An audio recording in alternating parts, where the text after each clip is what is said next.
chef de cabinet daté d'hier, on a reçu ce matin. Chef de cabinet Du Premier ministre, pardon, excusez-moi, oui. Monsieur le directeur général, donc, qui nous écrit. Monsieur Patrick Renaud a fait part au Premier ministre de son souhait d'être reçu en entretien afin d'évoquer le maintien du projet des lignes 16 et 17 du Grand Paris Express. Sa démarche a retenu l'attention de monsieur Édouard Philippe. L'intention. Toutefois, Madame Elisabeth Borne, ministre chargée des Transports auprès du ministre d'État, ministre de la Transition écologique et solidaire, est en charge de vos demandes et préoccupations. Je lui transmets votre courrier afin qu'elle reçoive monsieur Patrick Renaud. J'espère qu'elle ne recevra pas tout seul. Je vous prie de croire, monsieur, etc., l'assurance de mes salutations, bien à vous. Bon, déjà, première démarche. Une avancée. Il prouve que... Une avancée. Il faut le rappeler, c'est très important. C'est important pour notre territoire, c'est important pour la région, mais c'est important pour notre pays. Que ce qui se fait à Roissy ou aux alentours de Roissy ne se fera sûrement pas ailleurs. Et les Jeux Olympiques. Alors il y a les Jeux Olympiques, bien évidemment, et de dire à l'ensemble des gens qui vont venir pour les Jeux Olympiques que le métro ne le rend pas, mais qu'ils pourront aller le chercher au Bourget, est complètement aberrant. Et je crois que là-dessus, relayer partout, que c'est les meilleurs moyens de se faire entendre. Oui, bien sûr. Hein Et puis le développement, entre autres, sur le triangle de Gonesse et les 70 hectares du Ménil-Amelot, on compte bien évidemment sur ces lignes. Et c'est une création de richesse économique, donc rentabilité pour la ligne renforcée. Je vous comprends. Donc on a des arguments vraiment forts, très forts, sur une ligne qui, je vous le rappelle, pour la plupart d'entre nous, on a suffisamment milité pour récupérer une ligne qui nous avait échappé, qui nous avait été supprimée. On a négocié, on a été obligé de négocier un train déjà un peu plus petit. Je crois que déjà, nous on a déjà eu la double peine, on n'en veut pas une troisième. Absolument. Je crois que Un peu plus il petit, faut moitié maintenir, plus je crois que moitié. la Seine-Saint-Denis, j'espère que certains sont présents, et s'ils ne le sont pas, il faudrait qu'ils comprennent aussi. C'est important, il faut qu'il y ait un qui sont là.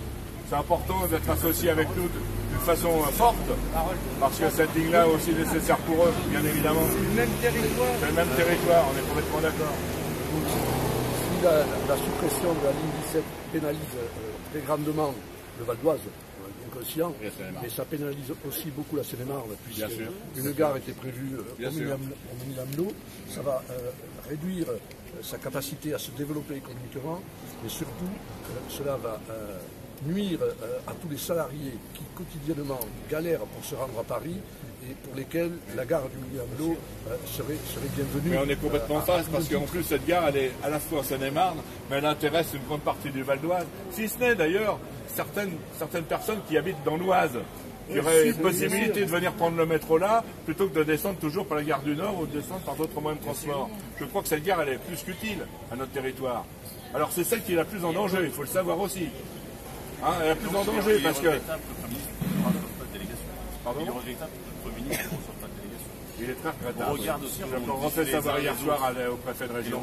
Surtout lorsque la ministre des Transports explique à la députée qu'on pourrait se contenter de bus ou tramway à la place du métro. Quand même... Je crois qu'on aura suffisamment d'arguments qu'on va aller la voir et je pense que nous serons une délégation suffisante pour leur faire remarquer qu'elle était patronne de la RATP. Son prédécesseur voulait que ce soit la ligne 14 qui vienne de bout en bout chez nous, tellement il croyait en Roissy. Donc il faudrait qu'elle nous explique pourquoi aujourd'hui un bus suffirait. D'ailleurs, il faudrait qu'elle vienne à Roissy le matin pour voir qu'il y a un bouchon de Roissy à 7h du matin pour aller à la chapelle. Donc, je ne vois pas comment on ferait passer un BHNS. Monsieur le Président, quand Elisabeth Borne a été nommée ministre des Transports, j'étais encore député. Et j'ai été reçu par elle-même pour que je lui explique en aparté dans son bureau particulier la pertinence du Grand Paris. Je lui ai expliqué pendant 2 heures ce qu'était le Grand Paris et l'aboutissement d'un projet qui a été long, qui a duré pratiquement 10 ans. Et elle l'a complètement validé. Et aujourd'hui, j'entends que visiblement, la ligne 17 serait prête à mettre à la place du métro un tramway. Même pas un bus à haute performance. Haute performance. À haute performance, quand l'autoroute est bouchée, c'est pas de la haute performance.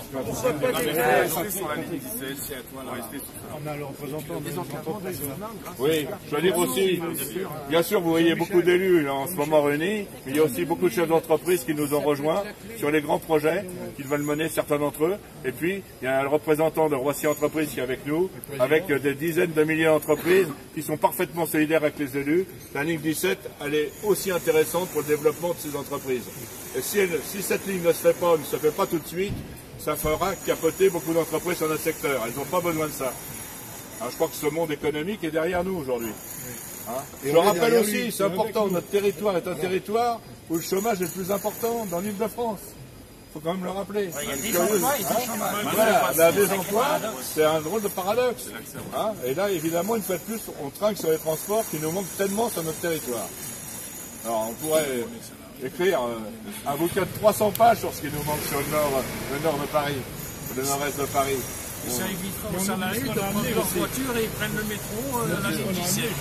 Je vous rappelle qu'il y a 5, 6 ou 10 km de Roissy, nos habitants font souvent un parcours de plus d'une heure en transport en commun, alors que si nous avions des transports plus modernes et plus rapides, ils pourraient venir en 15, 20 ou 25 minutes, qui changeraient quand même aussi leur vie, hein, et leur travail, et les emplois. Parce que là aussi c'est un problème pour avoir des emplois lorsqu'on n'a pas de voiture, qu'on habite à quelques kilomètres de Roissy. Parfois on bout des pistes. Je rappelle également qu'on a un secteur particulier où les emplois se font en horaires décalés. Nous ne sommes pas la Défense. Et les horaires administratifs ne conviennent pas beaucoup. C'est-à-dire qu'on veut des transports plus modernisés qui permettent à nos habitants de pouvoir travailler à des horaires inhabituels. Je vous rappelle qu'il y en a beaucoup qui commencent le matin, il faut bien qu'il y ait des agents qui arrivent avant les passagers. Il faut bien aussi qu'il y ait des agents qui travaillent de nuit. Il faut aussi qu'il y ait des agents qui travaillent les week-ends, les jours fériés. Et ces jours-là, je vous assure, c'est le combat. Un combat pour pouvoir aller travailler. Donc nous n'acceptons plus ces dictats. Aujourd'hui, c'est fini. Nous sommes là et nous serons là, même si on est reçu.